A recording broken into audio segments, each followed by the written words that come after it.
Amaravila excise check പോസ്റ്റിൽ രേഖകളില്ലാതെ കടത്തിക്കൊണ്ടുവന്ന കുഴൽപ്പണം പിടികൂടിയിരുന്നു. 29 ലക്ഷം രൂപ പിടികൂടിയതിൽ ഈ സംഭവത്തിൽ 2 തമിഴ്നാട് സ്വദേശികളാണ് എക്സൈസ് കസ്റ്റഡിയിൽ എടുത്തിരിക്കുന്നത്. ടിൻഡു, വിവരങ്ങൾ.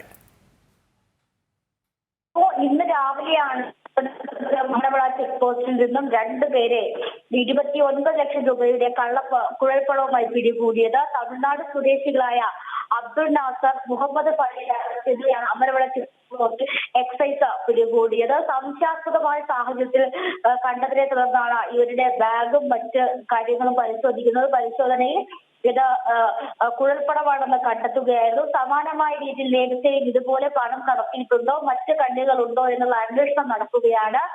വരും ദിവസങ്ങളിൽ സമാനമായ രീതിയിൽ അന്വേഷണം പരിശോധനകൾ കർശനമാക്കുമെന്നും എക്സൈസിന്റെ ഭാഗത്തു നിന്നും അറിയിപ്പുണ്ട്. അമരവിള ചെക്ക് പോസ്റ്റിനെ സംബന്ധിച്ചിടത്തോളം തമിഴ്നാട് വഴി, അതായത് തമിഴ്നാട്ടിൽ നിന്നും പെട്ടെന്ന് കേരളത്തിലേക്ക് എത്താൻ കഴിയുന്ന വഴിയാണ്. അതുകൊണ്ട് തന്നെ ഈ മേഖലകളിലെ പരിശോധനകളും കർശനമാക്കും. സമാനമായ രീതിയിൽ പണം കടത്തുന്നുണ്ടോ അല്ലെങ്കിൽ ഏതൊക്കെ ആളുകളിലേക്ക് എത്തിയിട്ടുണ്ട് തുടങ്ങിയ കാര്യങ്ങളിലും അന്വേഷണം നടത്തുകയാണ്.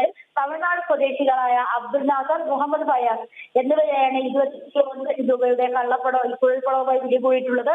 പിടികൂടിയ നോട്ടുകളെല്ലാം 500-ന്റെ നോട്ടുകെട്ടുകളാണെന്നും എക്സൈസ് വ്യക്തമാക്കുന്നുണ്ട്. ശരി ടിൻഡു.